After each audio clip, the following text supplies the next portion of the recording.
Yeah,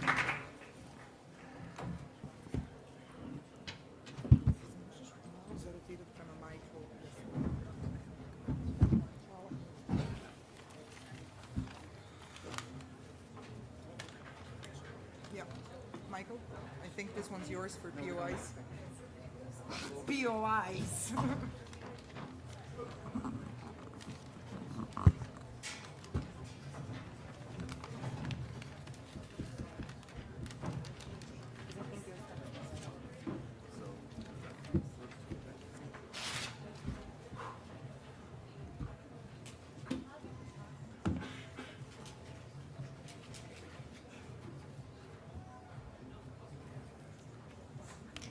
Okay, so we call this House to order, and we're very happy to welcome the first speaker to open this debate with a motion that sounds in his name. Hear, hear.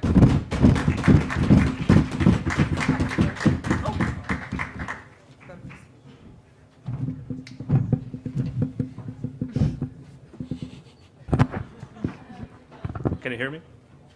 Can you hear me now? Okay, great. Thank you for the floor, Mrs. Speaker. What I'd like to explain today is, firstly, why do we teach history? We teach history for two very distinct and separate reasons. First is identity building, and this is very important in young children. This is why all of us are currently representing our nations and not some general teams or European Union today. We'd like to change that, but more on that later. And secondly, we teach history to avoid past mistakes, to avoid conflicts which we've seen happen through history, and conflicts which happened because of the separate identities of separate and basically interpretations of history. We'd like to avoid those discrepancies, and we'd like to propose the motion which basically introduces a common history textbook to all, not to all European schools, but to all European schools. And by common history textbook, we mean the following. First, we'd like to do this in both elementary and high schools, so in all of Europe. Secondly, the subjects covered will have to be confirmed by historians from every country in the European Union. And thirdly, it's obviously meaningless to teach every kid in the European Union factual information about every single region and its development in the European Union. This is simply too much ground to cover, and that's why we propose that the factual information on the big events, such as World War II, such as big wars between big European countries, such as political events that has impacted us all directly or indirectly, are to be factually common and confirmed by historians, while of course, the regional schools and schools of specific states can, by opinion of their teachers, basically learn specific knowledge about that country. So, moving on to my constructive, which is basically the only I have. I have 2 points for you today. First is how history books are currently apologetic of nations whose history are we talking about here. And secondly, how it will allow us to basically fix future conflicts and not get into as big a mess as we did in the past. So, firstly, why is it extremely important to do this in schools? Because history textbooks are usually people who read textbooks in elementary and high schools are the ones who will in the future be transferring that knowledge to other young people. We find it extremely important to have this long-term effect, to affect young people both presently and in the future. For this to take effect, we have to start acting now and agree upon a common textbook. So, first point. Why are current history textbooks basically apologetic of nations who are in which they are taught? Why is this extremely harmful for the whole idea of the European identity which we're trying to achieve here in this debate? For instance, a textbook in my home country, Croatia, will certainly interpret the idea of a Serbo-Croatian war, which happened in the 90s, more in terms of how they attacked us, and we actually call the war it's difficult to translate, but basically a home defense war. They attacked us, they were the aggressors, and they took all the blame. This is extremely harmful, and this will be extremely harmful at the point at which Serbia, which is a European Union candidate member, one day at point at which, no thank you, Serbia actually enters the EU, and we have to we will have to try to solve those issues. Secondly, why is this extremely harmful is because we'll have to, by having historians from all of the EU countries agree on the subject in question, we're basically solving current disputes among the European countries, which is, again, an example from Croatia. I'm terribly sorry for doing this to you, but a current dispute between two neighboring European Union members, Slovenia and Croatia, is still currently going on. We have border dispute. This is something which will easily be, emotional engagement about that issue can easily be settled by simply teaching kids that we're all one big European family, and that everything that happens to its member states happens to us as a European Union, and basically examining how it reflects on us as a big European nation. Before that, Carolina. How can you reconcile the narrative of the Siege of Vienna if you cannot find the sources on the Siege of Vienna anymore because they were burned in Warsaw? You only are left with particular sources that were able to survive the Second World War. I'm guessing that the Siege of Vienna will have two opposing views, one offered by the Turks and the other one offered by the Austrians. Am I right? Or are we talking about a different Siege of Vienna? For all of this, or a different Vienna. Like Vienna in Romania. Okay. What I'm trying to do here today is to gather a collection of experts, namely 28 currently because we have 28 state members, 28 historians who will do research if necessary, and basically agree what's the most plausible historical fact, and that will be taught to children. This is something which will be acceptable by every nation, and this is something which will, the nation, if it finds unacceptable, we'll have to find acceptable because the historians will agree. No, thank you, both of you. Okay, why is this? Why does this build up to the whole European family, big, lovey, thingy, fluffy feeling we're trying to condone here? This is extremely important because the European Union, no thank you, the European Union bodies and the Parliament we're standing before today has basically tried to, during the past few decades, has trying to enforce a policy of everyone feeling as a European citizen, everyone feeling as a part of a European Union, everybody in the end participating in the European elections and being a part of a democratic process. In the end, this is why we are all here. This event is called League of Young Voters, and we are basically I'm persuading you to vote by participating in this event. So why are we thinking that this is extremely important? Because in order to have that European citizen, I am a part of a large continent instead of a separate country in conflict with another country, we will have to deal with disputes among countries perpetuated by mostly older people, by mostly people who currently have emotional engagement in that problem. This is extremely harmful because they, in the end, are the ones who are teaching young children wrong values and making them feel as not part of the big continent, but as a part. We have to perpetuate the idea of us always having been together, and examining how past events and future events reflect on us being together again as one big European family. If that does not happen, the European Union will have a tough time reconciling international disputes, and will continue to have problems like I've already mentioned. Thank you.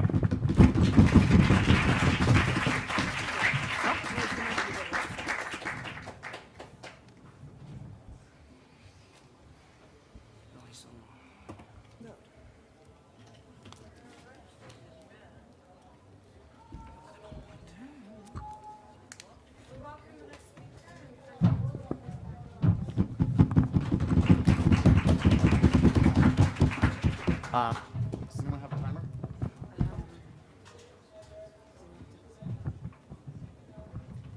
Here. Is it shut down? It's shut down, you mean? Oh, will it shut down in the middle? It will. So I need something to say. Yeah, that's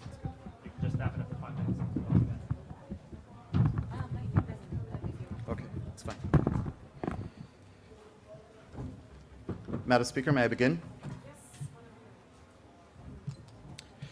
History is not just about creating national identity. Maybe it does that.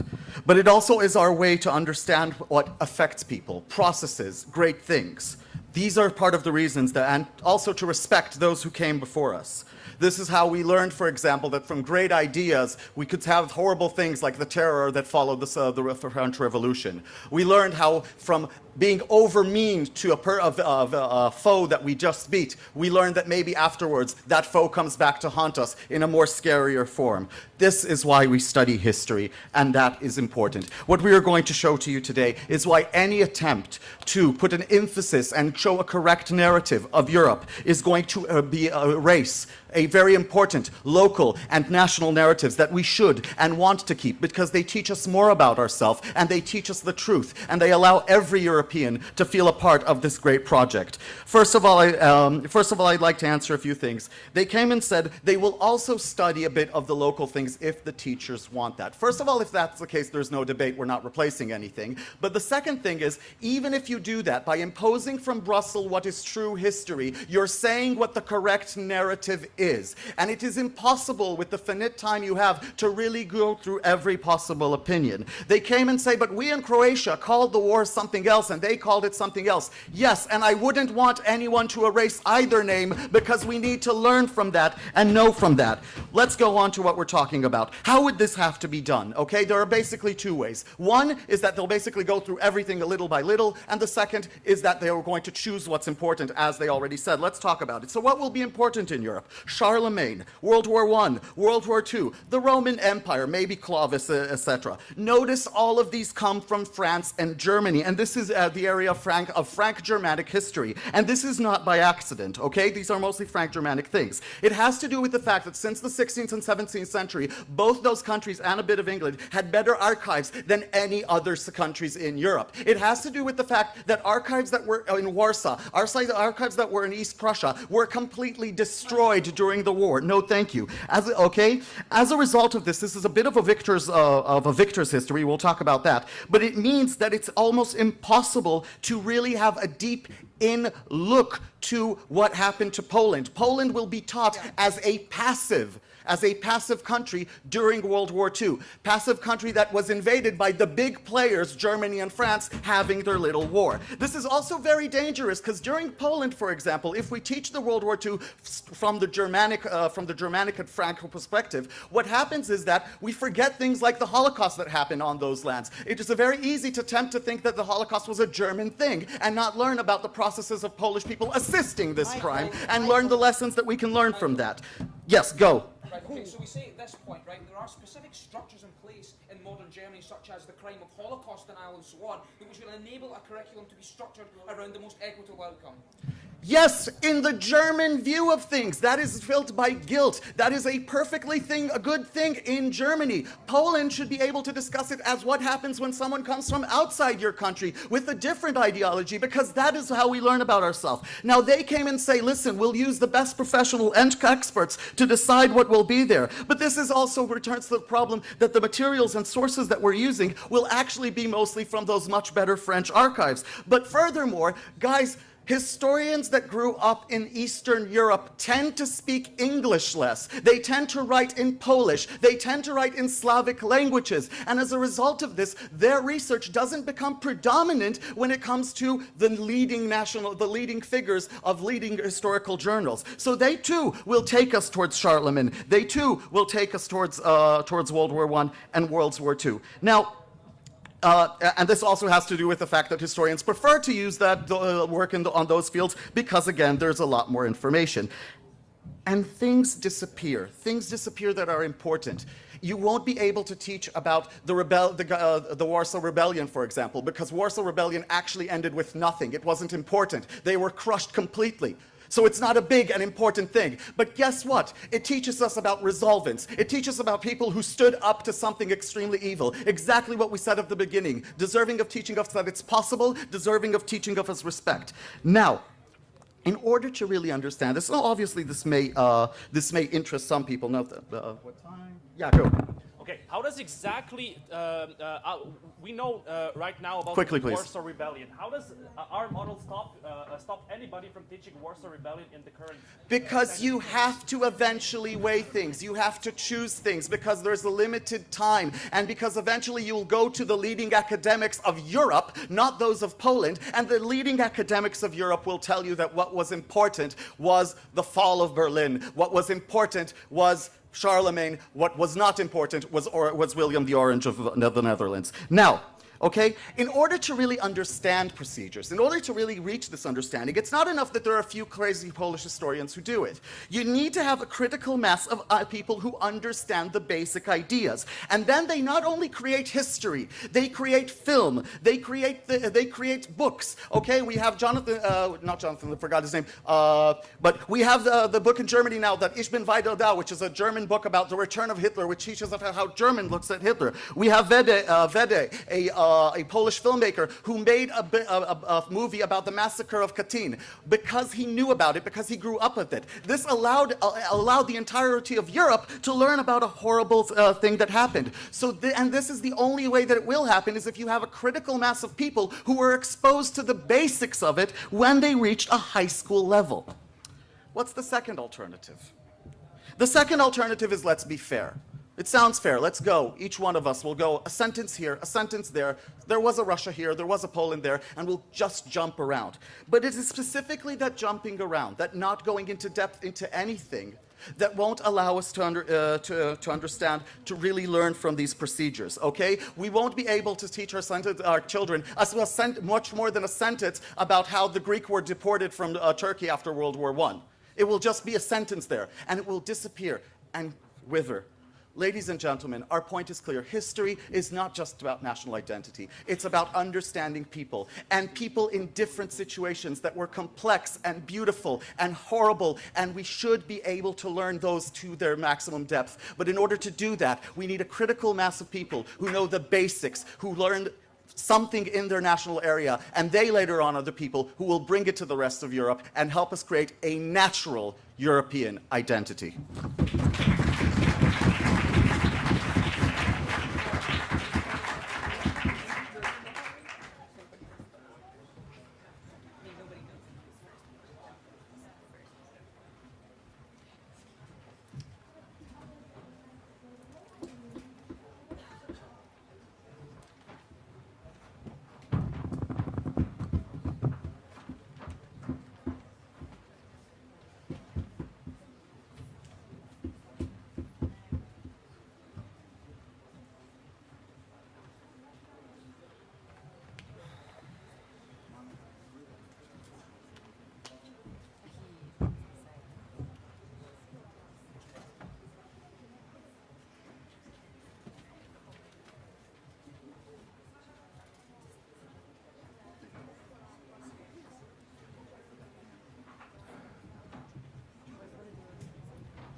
Madam Speaker, what I will be talking to you about today is that history is always a conglomerate of truths and narratives, so of facts and interpretations of these facts. And I'm going to talk to you about how different types of identity are built through different mediums, and what parts should be built through schools and what shouldn't. Before I do that, I'm going to engage into a couple of points of rebuttal from what we heard from Michael. So we heard a couple of things.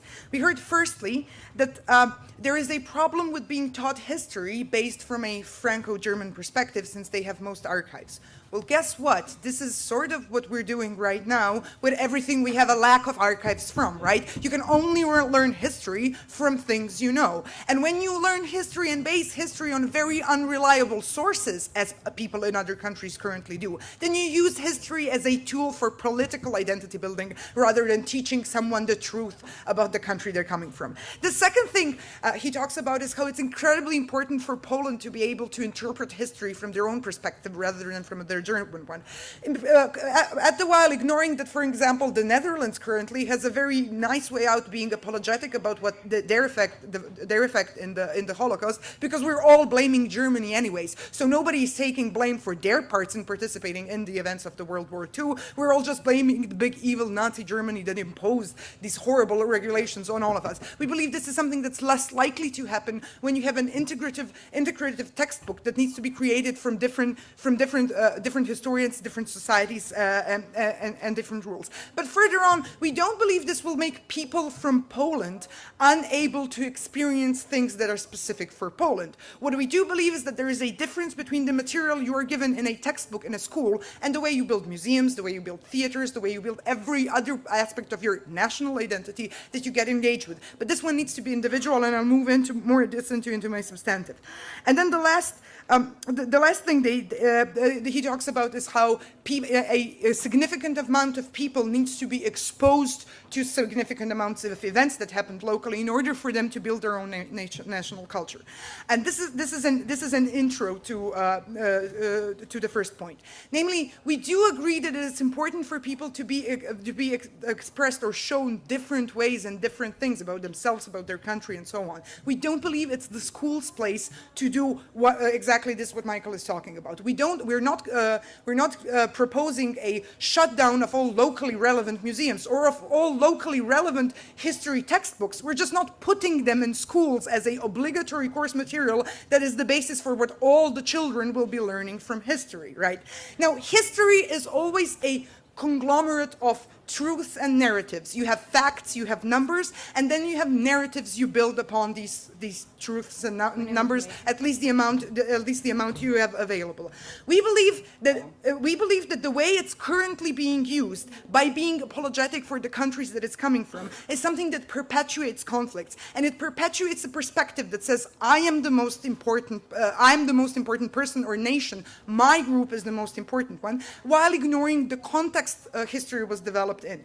If we were to teach kids how certain tribes were formed before nation states and why we have current border disputes not only in Slovenia and Croatia but also in people who dispute some borders between France and Spain, for example, if we put more emphasis on what happened before building the nation states, how the nation states were built, and what the global European context for these things are, we yes, build in a narrative, but we build in a narrative that isn't a conflicting one, but rather a progressive one that is based in the idea that we should watch things from a global perspective. This is extremely important because reducing conflicts between countries also reduces problems that arise from this idea that I am the best person, like xenophobia, like stereotypes and prejudices towards other people. So we believe we should shift the narrative. I'll take a point, the POI now, go.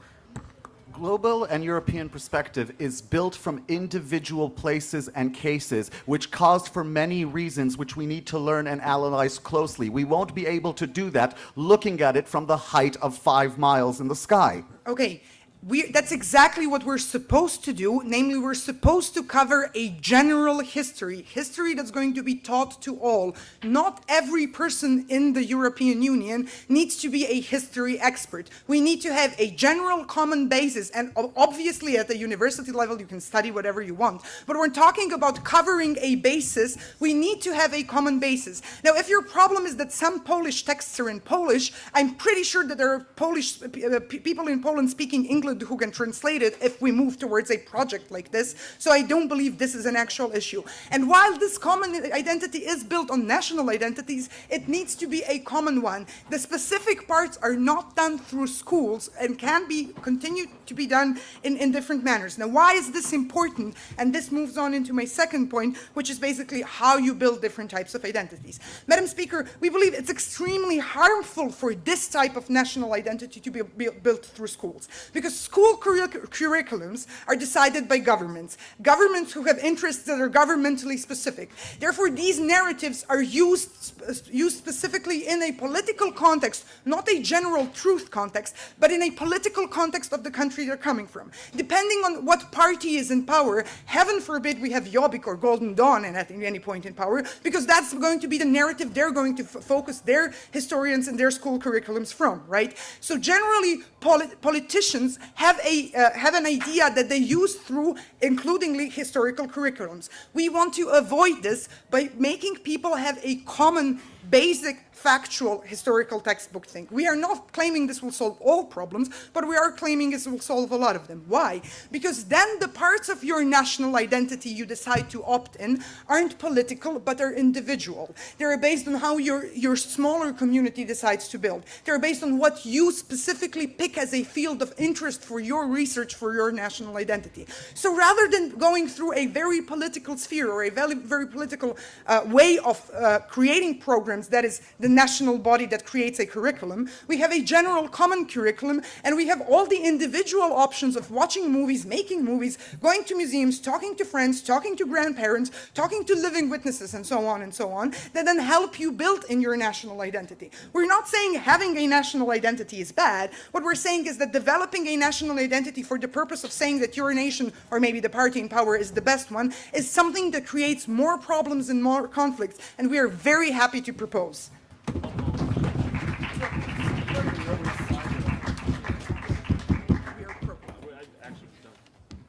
speaker for final remarks, and we welcome the Deputy Leader of the Opposition.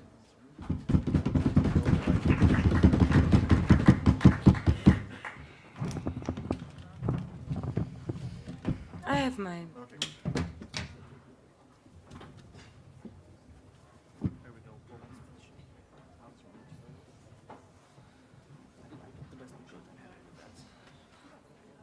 What I'm going to be talking mostly about will be how, at the point at which the European Union introduces something such as a common history textbook and imposes it on people, how history and the fact that people are already shaped by it would create such a reaction that we would lose the control of the narrative, meaning that we can feed far-right parties, and that it would lead to the point at which national history is used as a political tool, but not in a controlled environment that right now it is in schools. But before I move on to that, I want to re-establish the fact that Nika basically didn't deal with what Sheppy told you, and have a couple of points of rebuttal. So firstly, they have this idea of choosing particular facts that are going to be important. Now the problem with that is that the moment at which history becomes a collection of facts, it is no longer an exercise in critical thinking. Therefore, everything that Sheppy talks to you about people who are able to critically engage in history, or like me, are willing to study history one day, is because they realize that history is something more. It's not just a combination of facts and dates. It's something that is about interpretation, because the resources that we have are the sources that we have, the primary sources are so scarce that it's all subject to personal interpretation. We lose that at the point at which we tell people that history is just a bunch of facts, and people are not willing to learn that anymore. The entire concept of how, when we ask them what are they going to do with the siege of Vienna, for example, we brought that to show to you that the point at which the victors of history are dictating what is going to be important, as Sheppy told you, and Nika never dealt with that, is the point at which you no longer know about Hungary, about Tokoli, about Rakoczy Rebellion, about things that created the Hungarian national identity, things that are so important to those people because they signified that the Hungarian nation was there all together, even though the Austrian narrative was trying to deny that to those people. See, these are the things. Because Mattia didn't know about that, it shows to us that generally people don't really notice those things. And the moment at which we are the Hungarian historians who don't speak English and are raised in a different environment in which critical theory is not emphasized as much in most countries in Eastern Europe. This is a moment at which they're not able to bring it to the national curriculum. There's no to the international curriculum. There's no time to teach that because it seems like such an important event. But it is something very, very important for the Hungarians, and proves to them that there are actually people who existed there for a longer time, and doesn't allow the Austrians to deny them the fact that they have existed. So another thing that they bring to us is this fact of general history existing, and this is what exactly we're trying to tell you, that general history doesn't exist for people, because general history means that you need to pick facts.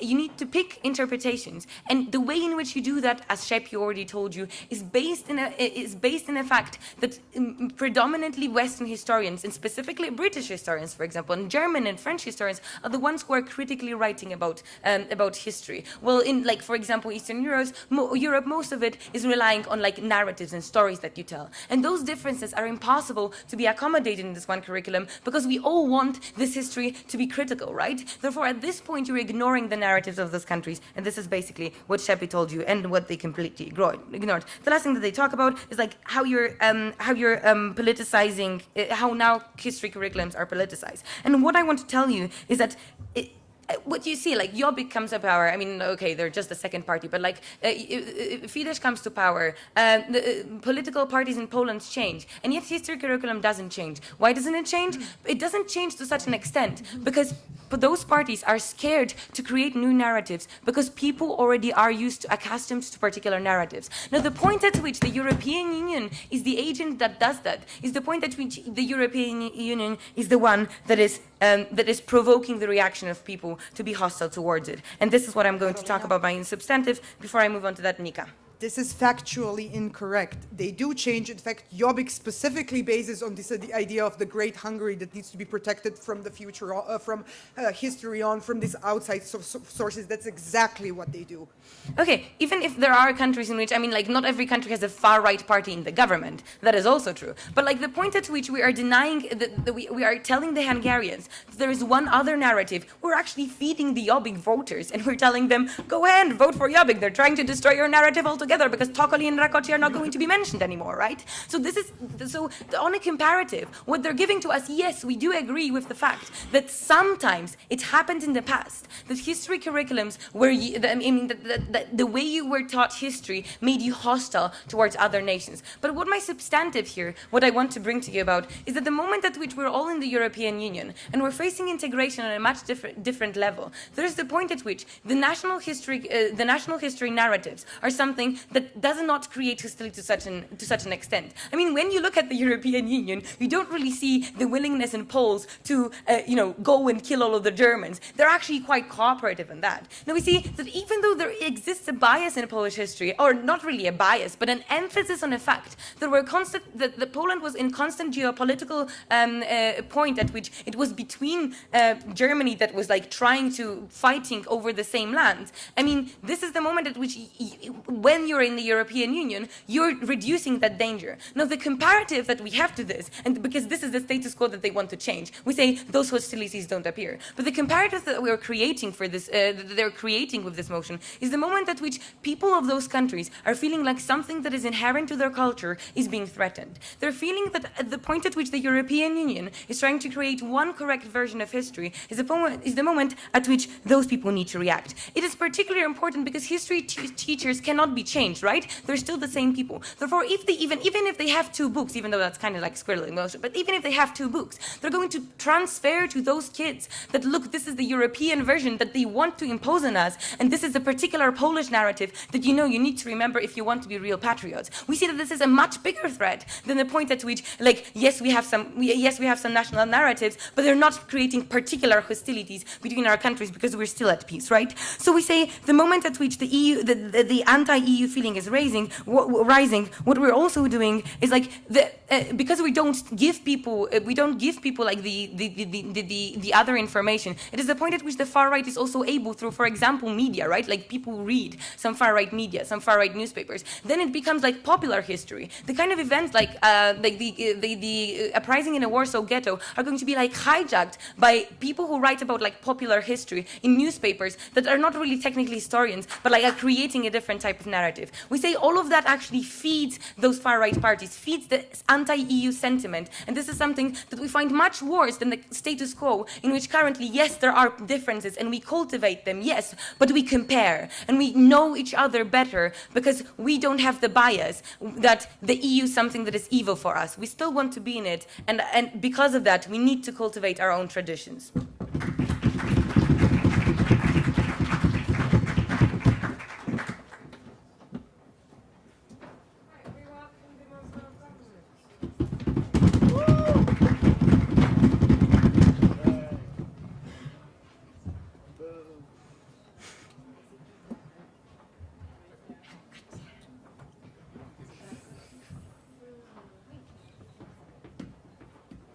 Ready? Okay, Madam Speaker, let's be clear. They set up the comparative here that we're dealing with either a national curriculum or one that is transnational, okay? That is the comparison there. And they insist that these national curriculums somehow don't engage degrees of hostility or denial of minority views. This would be the case if there weren't, minority views within nations, if there weren't minority groups within nations, if there wasn't a semblance in which there are counter-narratives which do not get a proper hearing in the context of a national curriculum. It is precisely in that context where the EU is able to respond to those particular problems. We see that particularly the nature of the EU, the nature of it as an institution, makes it able to achieve a degree of distance, the degree of distance which is necessary in the context of history in order to be able to understand why it is that multiple narratives exist within the same system and how it is that ultimately you're not perpetuating one single truth, but you are simply allowing and facilitating a forum through which multiple perspectives can come into conflict with one another, can be challenged against one another, and can ultimately reach some sort of conclusion within a pluralistic context. I'm going to deal specifically with the values of the European Union, why it allows it to get that degree of distance. I'm going to look again at how we engage with history and how it actually needs to be more pluralist, how the EU is going to be better placed to be able to achieve that. And then finally, I'm going to look at the idea that particularly this is going to empower counter-narratives that have been henceforth suppressed and undermined precisely in the way that they have described, but with respect to national curriculums, and how actually the EU can facilitate those narratives to be reinvigorated and ultimately to strengthen them. But first of all, let's deal with some specific rebuttal. So we got told essentially that this textbook was going to be primarily Franco-German in terms of its kind of priorities, in terms of its perspectives, and that somehow this was going to be and this was necessarily going to be undesirable. We accept perhaps that most sources are probably going to be available within that context, but even the fact of the absence of particular sources can itself be important in the context of history. When you have, for example, a common curriculum that actually addresses why it is that in Warsaw you do not have the abundance of materials, why it is that certain materials have not been translated historically into accessible languages with which other people can engage, we think that is the point at which you actually begin to engage critically.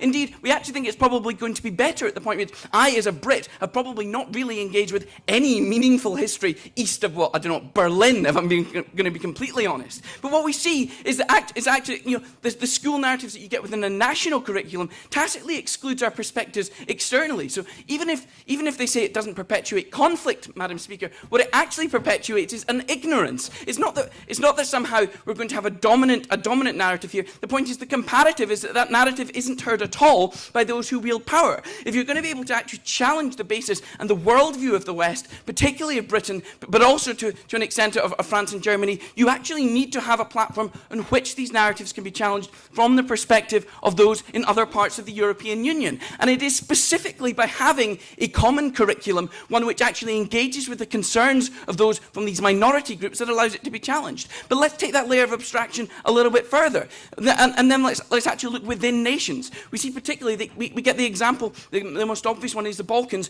where you have minority nationalist groups which ultimately are presented in a particular way as being culpable or responsible for particular horrors and atrocities with respect to historical events. Even within the context of Scotland, you see that the dominant British history actually forces a narrative that is conceived from a London-centric viewpoint, from an English-centric viewpoint. This is something that they fail utterly to address when they actually say that national curriculums should have a free rein to be able to engage here. This is why the EU is specifically able to engage here. The values of subsidiarity within the EU actually challenge our basic understanding of what it means to be a nation, what it means to have an identity, and how it is that these narratives that opening government spoke about can actually come to exist. What we see is that when you have a national curriculum, it is mapped specifically onto national minorities, onto economic majorities, and these particular groups that find themselves able to control the narratives of history. Moreover, they're able to actually suppress aspects of those history, and then it's lost forever. They even say it themselves, they admit it's lost forever. And it's very difficult to try and rejuvenate that if you don't have some sort of external source.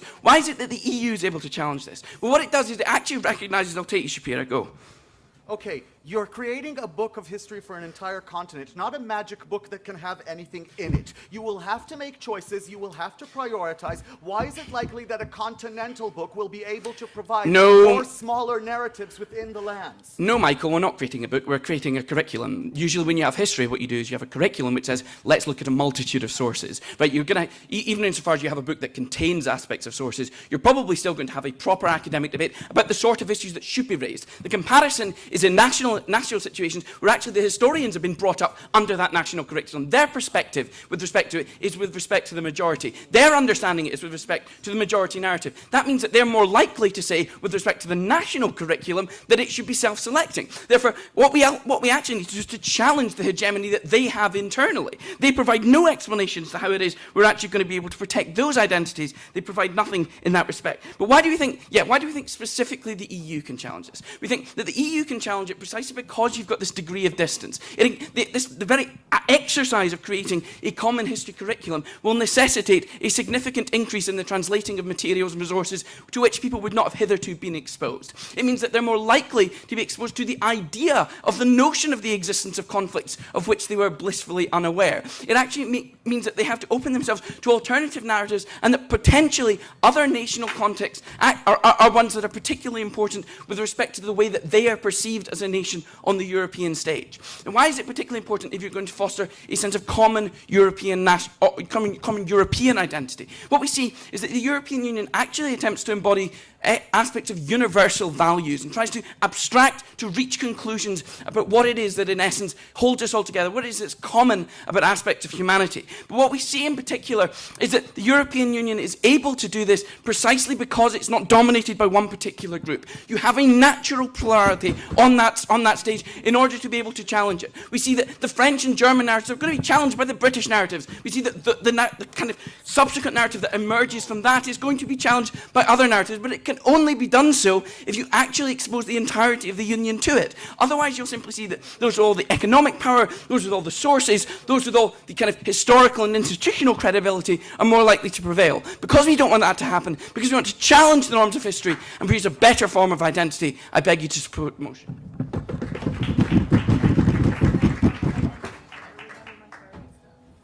We welcome the member of opposition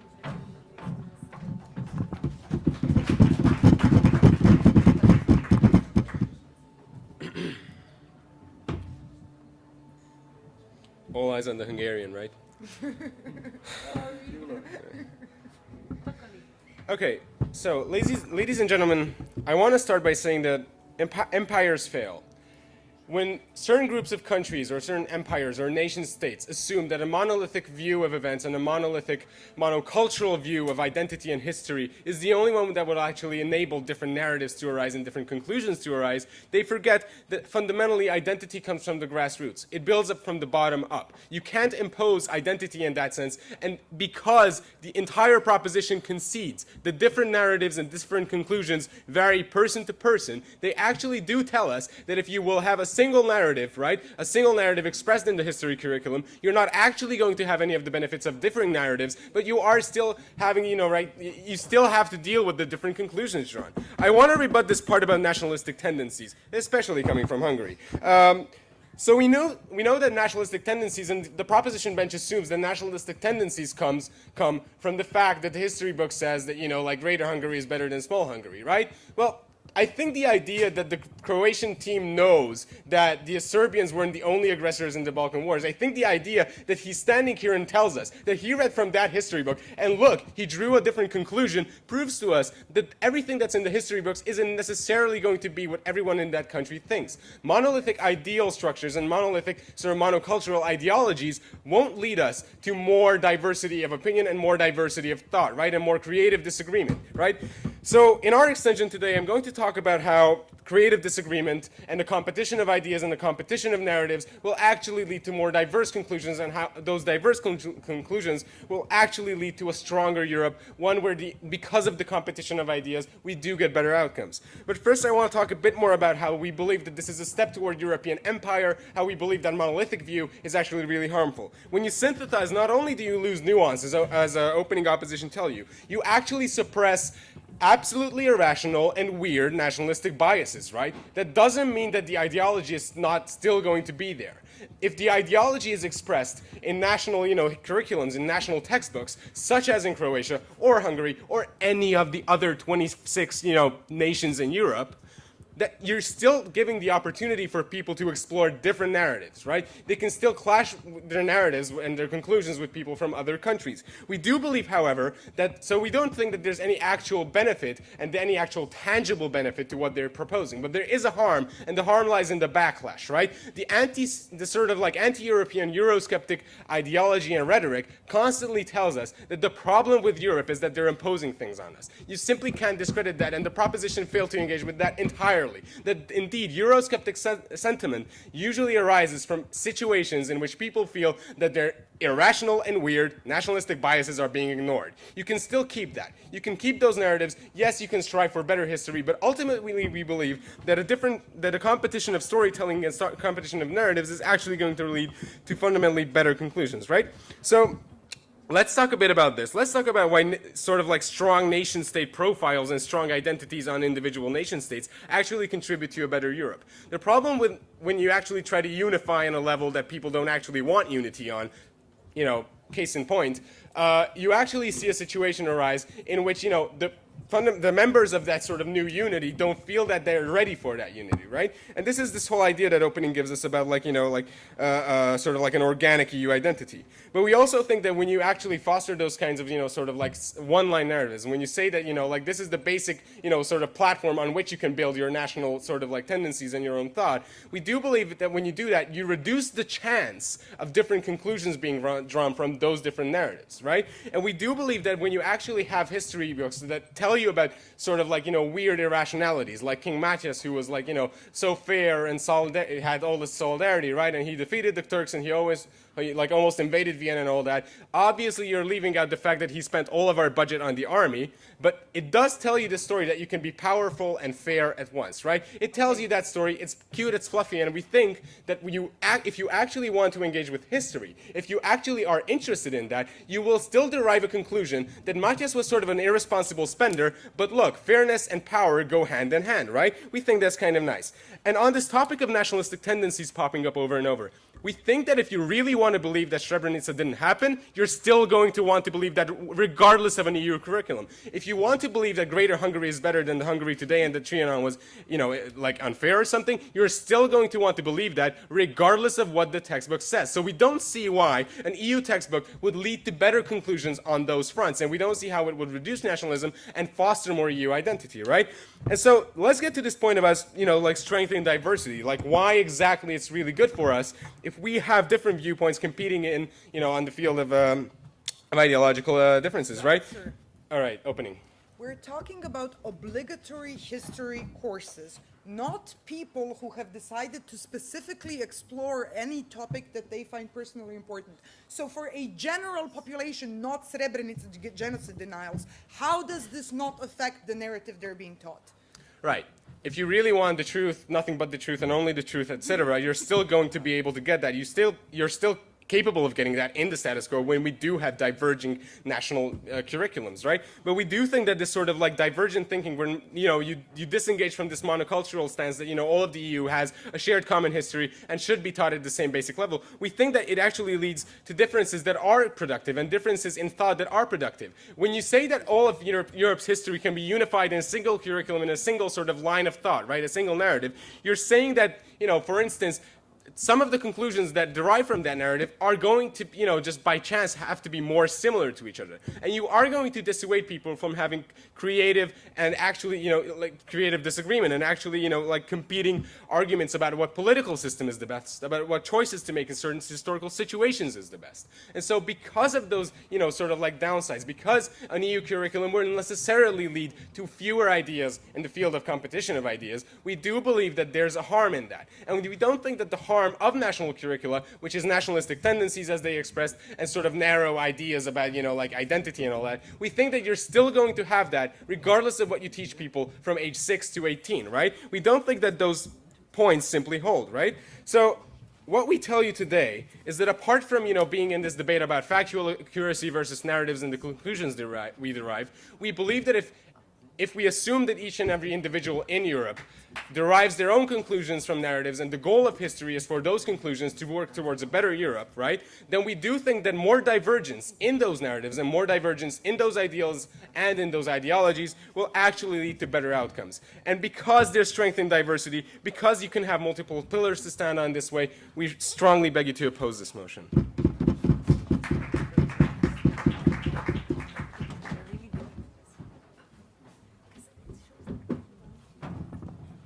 We welcome the government to summarize this debate for us.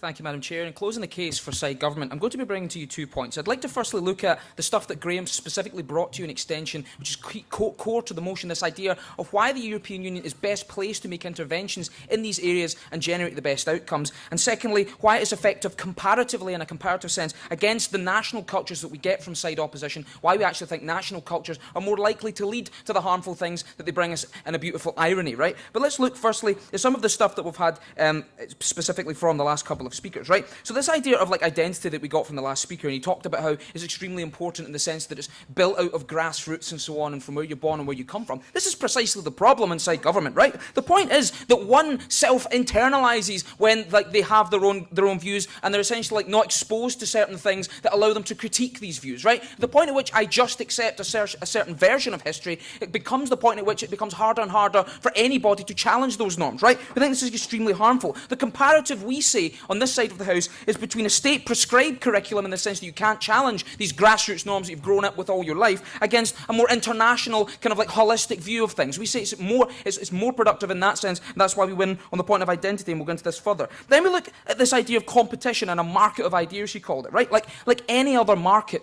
Madam Chair, we say that this fails when particular subgroups become so powerful because they have self-internalised that no one else can challenge it. We say on this side of the House that the European Union is the larger holistic body that needs to intervene to fix this particular problem. No, thank you, sit down. And we say ultimately you need intervention from a body like the European Union to have a productive flow of information. I'm going to go into this in my substantive. And then finally, like you talked about this idea of like a European empire and so on, which was quite good, right? Like aside from the fact that there was literally no engagement in rebuttal with Graham's stuff on the European Union as a vehicle and on things like subnationalism, no thank you. Like we say that the European Union, and I'll go into this again further in my substantive, is underpinned by particular values which lend itself to being a broader, less biased actor in these particular cases, right? Like on the point of Euroscepticism, we say often Euroscepticism is quite irrational in these cases, Madam Speaker. Like we think we should probably challenge these views, but the point on side government is you cannot challenge Euroscepticism internally because it's the Eurosceptics that are often in government setting the curricula. We say ultimately you need a more common, broad, holistic curriculum before like people from a young age rise up and begin to critique the governments that are essentially feeding them this. First point, no thank you, Michael. First point, why the EU is best placed to deliver this curriculum. This is the point of this debate, and this is what Graham brought to you in his extension, right? Like, we say, most importantly in these countries, that minority groups exist, and minority narratives exist in particular groups. Like, numerous examples and so on that we could bring to you, right? Like, what do we look at in terms of these EU values? So the EU is much more holistic, right? As Graham brought to you, they embody particular universal values which lend themselves to writing a particular history curricula. Things like free speech, things like self-determination, things like democracy. I think that's particularly important when, for example, you look at the situation in, say, Catalonia. It's quite important that you have things like the values of self-determination when it's raised by the EU so that people externally can critique whether or not they've been given the right to self-determination by the Spanish government, for example, right? We think this is particularly important. We say, look at the comparative. No, thank you, just now. We say, look at the comparative. The comparative is, Madam Speaker, when you have national states setting no, thank you. When you have national states setting the curricula, it's extremely harmful. They have national values, particularly that embody themselves within the curricula. As Graham said to you, this leads necessarily to a perpetuation of ignorance at the point at which the state deems that it's not important to learn about particular conflicts or particular political disputes in that sense. When we have this, you're more likely to be ignorant of these facts, you're more likely to be ignorant of the narratives that exist within these particular situations, and you're less likely to be able to challenge that. I'll take opening. one of is you. if you don't teach the national narrative, it is the right that makes the myths about it. The point where where they Yep, are okay. able to make up stuff. People have no knowledge of what is happening, of what and they okay. get better So- political so- outcomes, okay, right, and that's okay, I get it, ultimately I get it. worse for minorities, I get isn't it, right. So, like, this point fundamentally embodies the entire opposition case and the misunderstanding of what we're doing here, right? Like, this curricula isn't going to be a set of textbooks which prescribes actual, undisputed fact. What we say is that it's more likely to open up arguments to different critique. You're more likely, for example, in Britain, to be taught about the internal complexities of the Catalonian and Spanish dispute, which makes it more likely for me to be able to challenge that particular dispute and whether or not the views by either side are held are particularly important. This brings me on nicely to this point that Graham brought to you about distance, right? Like, we say that, like, commonality necessarily demands distance from a body like the European Union, necessarily demands a level of non-bias from the European Union, of objectivity from the European Union in that sense, right? Like, at the point at which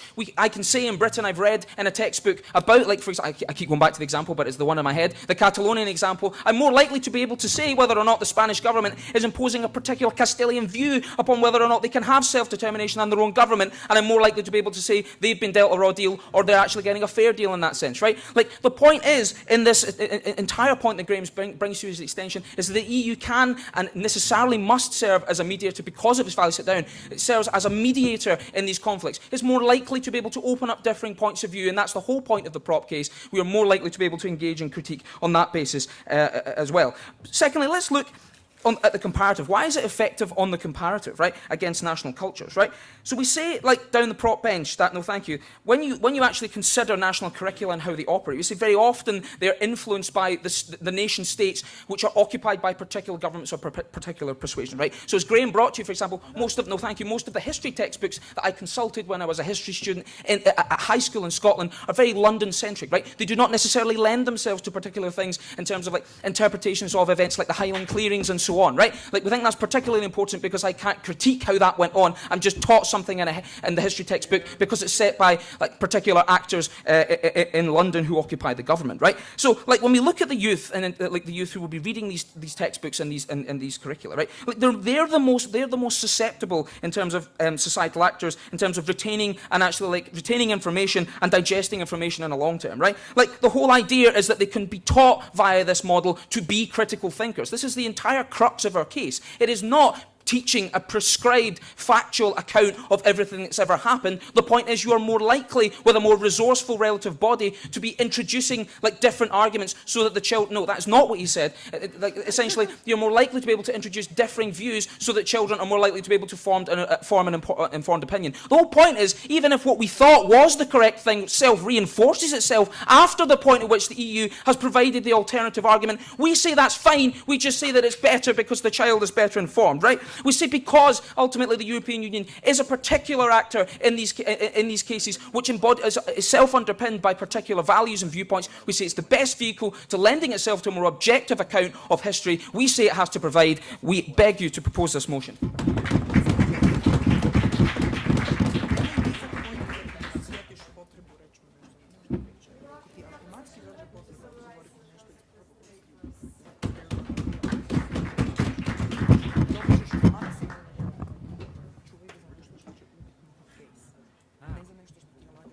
I know that.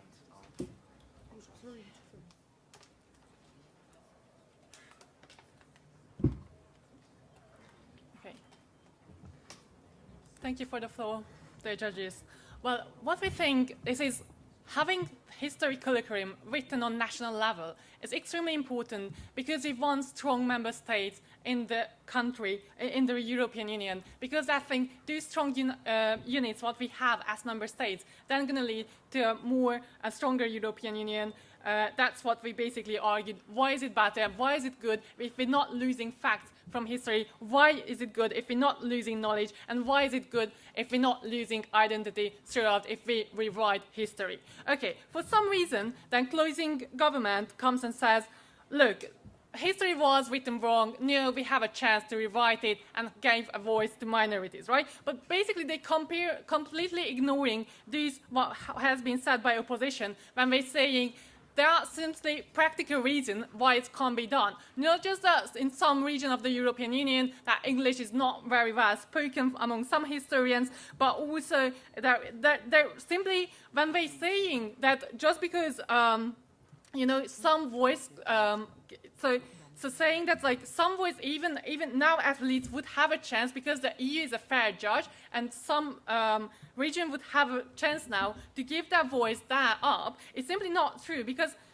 now like there is 28 version of history, or at least if there is a word, at least 5 members of this history, right? And then there is only, if there is one curriculum, that would mean that only one version of that 5 story would exist. So by that, basically, you're losing all the 4 other variations. So that was basically coming from opposition side or the side, but that would be, so like only a winning, who was the stronger still would win that sort of debate or that battle, which sort of version of history would go into the curriculum. So that couldn't be done, that's what they're saying. And secondly, when they bring this up, these minority points, and saying, look, minorities would get a chance as well. It's like, yes, we are talking about implementing education to schools, right? So there is a limited place there. You can't just bring every other version and rewrite it and emphasize it. No, again, something will be lost, and just is really hard. I mean, what we can't. Simply, it can't be done, but this was basically that from opening opposition already.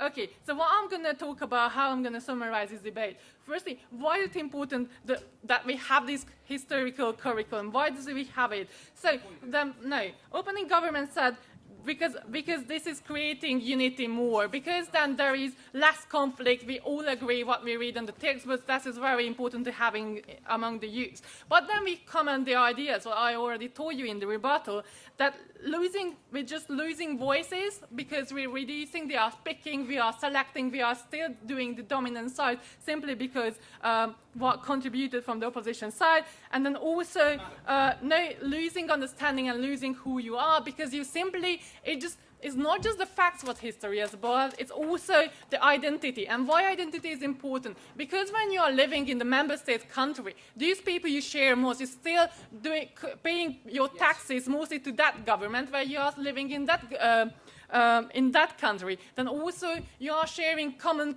cultural roots, the most trading goods within your country. Now that's why it's important that is like your national curriculum, the national story is what you have. You feel close to each other, to these people who are living in the same country with you. No, that's why we think it's good that we give the own voice to the country we live in, and not just selecting them and put it all together with the other 27 member states, but you leave that the whole story for that state, giving and staying as strong as it is. No, thank you. And that's why we think it's extremely important. And secondly, the ideas of narratives. Why is it so important that the narratives are the way are now that national governments can have their own narrative? No, from that distance where we have it now, so from national state distance, and not from Brussels, not from very far away. So, like we got not here. Thank you. So we got this idea that. Yes, we can rephrase now, so we have a new chance to rewrite it. It has been doing badly, and the EU is the right actor for do that and be the judge. What we say is, like, firstly, like, that has been also several times pointed out. Simply if you are closer, if you know the stories, and all the minor ones, what was Aaron talking about, which, like, funny and these stories, it's a bit maybe even silly, but it makes them smile. It's important to the people. You can feel attached to. You can feel that you are part of the nation. And also not just the silly stories, not just because you feel good about these stories, but also throughout the history you learn some facts. You learn the background. Why is your country in that given situation where you are now? You know the economic development, you know the political development, you know the historical concept, but you have lived it. And it's extremely important to keep that sort of narrative, what you have it, and not just shifting it away and let it rewrite someone because tend to be an expert because you think it's more fairer distance. Opening, Nika. History starts before national state narratives, but when the national state is the one creating the curriculum, the national state puts emphasis on the national parts. You don't understand yourself better. You get fed a story that the government wants you to be fed. Okay, to a certain extent we don't mind. We think to a certain extent it's needed. Because to a certain extent you need to understand where you're coming from, and to a certain extent you need to feel about with these people who are you belonging to the same country with. We think this is why it's important. And why is it important in the European Union? Why we are so glad that it is happening in the European Union? We are happy about it because then all these member states gonna have this, they know what those are problems what they're facing now and how they come to this problem from the history, and they know each other better. So by that, these units gonna be stronger, and also secondly, this identity, this cultural effect of that you are smiling about the same story with your people. So these two sides of facts basically ensure that these units will be strong units. And then these units, we have different story. What was Aaron also talk about it, they're competing. You see that these are different stories, different developments. You can learn from history, see like that country developed that way and this country developed that way. You can compare it. That's when the market applies and you can see which was the best or which is the best practice, why is it so good. And these strong units can create a strong whole European Union because all these best practices competing against it, and then when it comes that unity in diversity basically really comes up and really going to create a strong European Union. And that's why we think for both levels it's simply better to have historical curriculum written on national level. So I'm very, very proud to oppose.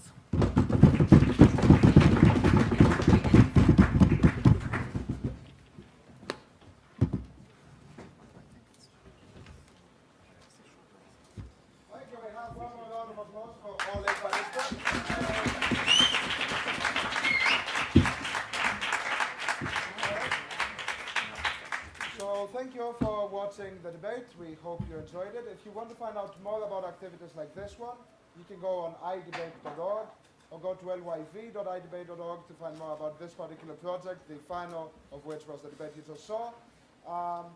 Thank you for being here. The participants from the project are requested to go to the cafe across here where we discuss about what we do later. Everyone else, you can